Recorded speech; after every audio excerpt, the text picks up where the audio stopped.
Accessing archival information about the border city is going to get a lot easier for history enthusiasts and curious minds. Staff at the Lloydminster Regional Archives are in the process of moving transcribed oral interviews of local figures online. Kathy Lee explains why they're making the transition. Thought that these would be well suited for the archives rather than me trying to store them in one more shelf. The Lloydminster Regional Archive is where many in the community go to hand off their old documents or to learn some history. Our job here is to preserve the history of Lloydminster, to expand it if possible, and to make it available to the public. Before, making a trip to the library was necessary, but now accessing some of the information is literally right at your fingertips. What we're doing is trying to make available online a number of oral interviews that the archives has done over the last quite a few years, and making them available online for people to read from their home. I think that's obviously a situation where to take the time for especially during 7 months of winter, to be able to do that in the convenience of the home. What a great idea. The convenience makes it easier for anyone to get the information and hopefully will encourage more to do so. If we don't continue to pass on some history, a lot of the learning experiences as well as a lot of the experiences of our forefathers are disappearing. It's a move that also adapts to a generation where many are using the internet for information. The younger group is going, that's their natural method to find information. So having these there for them is just so important. The staff has bought a video recorder and eventually plans to post videos of interviews in the near future. It'll be just that much more significant, I think, to actually see the person who's talking and you know, hearing what they experienced in their past lifetime. Kathy Lee, Newcap News. Border City Farmers Market celebrated a milestone today. As Rob Buffum reports, the weekly event has become an important mainstay in the community's calendar.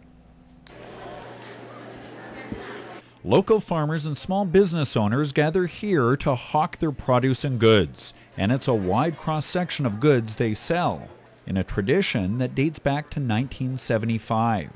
Today is our 36th anniversary, and we've been a farmers market for that long, with some active members still having been a part of it for that long, which is a really great experience for some of our newer vendors too, just to have that history and support, and it's a pretty fun day.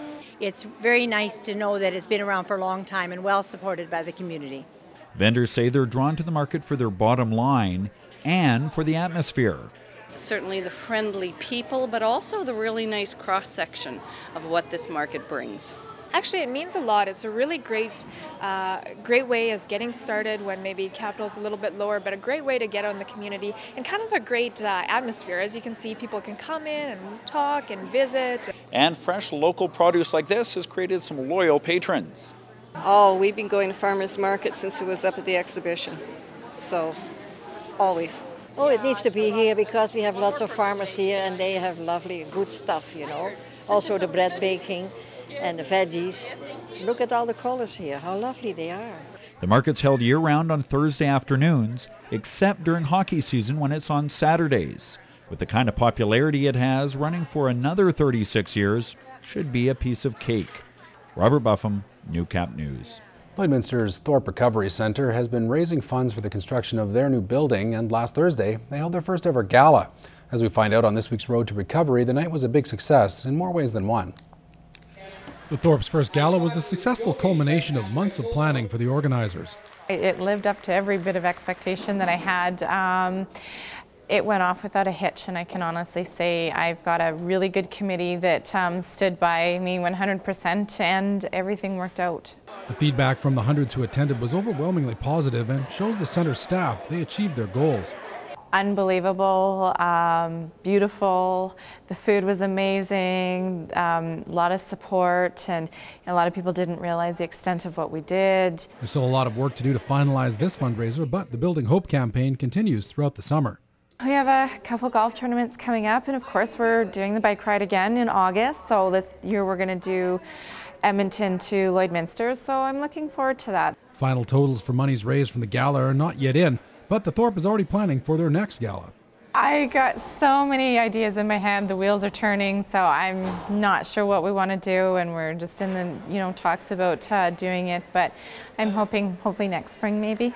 Road to Recovery with the Thorpe Recovery Centre. Building hope, one person at a time.